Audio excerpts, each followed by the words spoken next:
कश्मीर में लौटा हत्याओं का दौर। कब बंद होगा घाटी में खूनी शोर? घाटी में मचा कोहराम, पलायन का जिम्मेदार कौन? कुलगाम, बडगाम, दहला, हिंदुस्तान लेगा हर जुल्म का बदला। एक बार फिर घाटी में सुरक्षा पर सवाल है और सड़कों पर मचा बवाल है।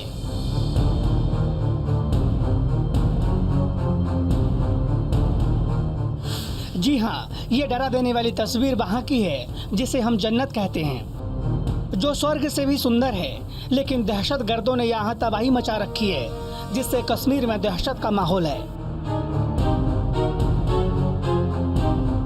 आतंकियों के हौसले कितने बुलंद हैं, इसका अंदाजा आप इस तस्वीर से लगा लीजिए। ये सीसीटीवी फुटेज उस बैंक का है जहां आतंकियों ने घुसकर बैंक मैनेजर की हत्या कर दी।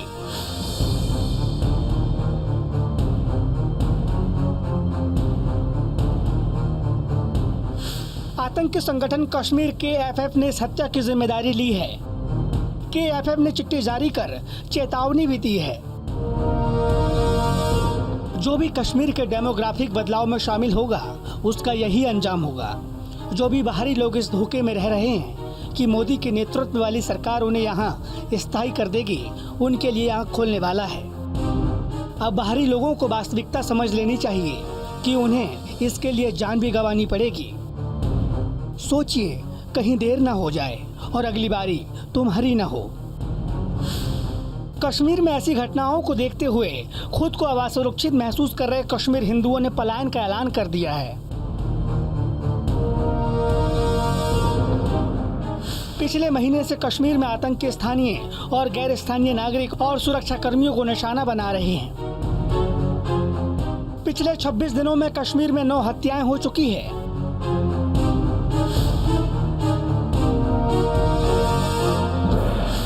कश्मीर में आतंकियों की तबाही से लोगों में गुस्सा तो है, लेकिन उससे ज्यादा चिंता है अल्पसंख्यकों की और दूसरे राज्यों से आए लोगों की।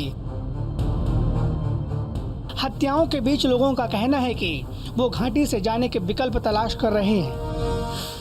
हमें जम्मू जाने के लिए सभी मास माइग्रेशन के लिए हम तैयार हो रहे हैं, इसलिए हम ट्रक्स का जो है रेट फिक्स करने के लिए आए हैं। तो देखते हैं क्या होता है, शाम तक कोई डिसीजन आता है, नहीं तो हम कर लिया है, ट्रक वालों से बात कर ली है, तो कल सुबह हम पलायन कर लेंगे। एक्चुअली हम रेंटेड पे रहते हैं वहाँ पे। तो जिस दिन लास्ट टाइम दीपक चंद और सुपेंद्र कौर की किलिंग हुई थी, तो उस दिन तो एक पैनिक सा क्रिएट हो गया था। उसके बाद अगर आपको याद होगा, ML बिंद्रू पे एक अटैक होना अटैक हुआ उनकी किलिंग हुई, तो सिचुएशंस थोड़ी क्लियर होने लग गई that these peoples are targeting on minority communities. उसके बाद संदीप मावा जी पे अटैक किया गया था, और उसके बाद आप देखेंगे काफी लोकल्स पे भी अटैक किया गया था। तो लास्ट टाइम जब राहुल भट्ट जी पे अटैक किया गया था और वो ऑफिस में बैठे हुए थे, तो situation was very clear that we were feeling highly unsafe in that situation. तो हमें उस दिन सर वहां से निकलना पड़ा। सर हालात बिल्कुल सही नहीं है। हमने सुना था अपने पेरेंट्स से, जैसे 1990 का जो हाल था, आज मुझे लगता है उससे भी बहुत घटिया हालात है।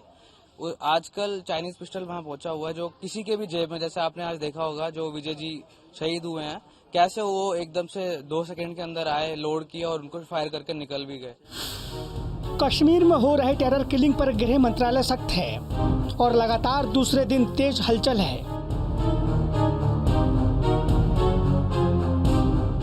चौबीस घंटे के अंदर गृह मंत्री अमित शाह 2 बार NSA अजीत डोभाल के साथ हाई लेवल मीटिंग की। इस मीटिंग में जम्मू कश्मीर के LG Manoj Sinha, NSA Doval, army chief Manoj Pande मौजूद रहे।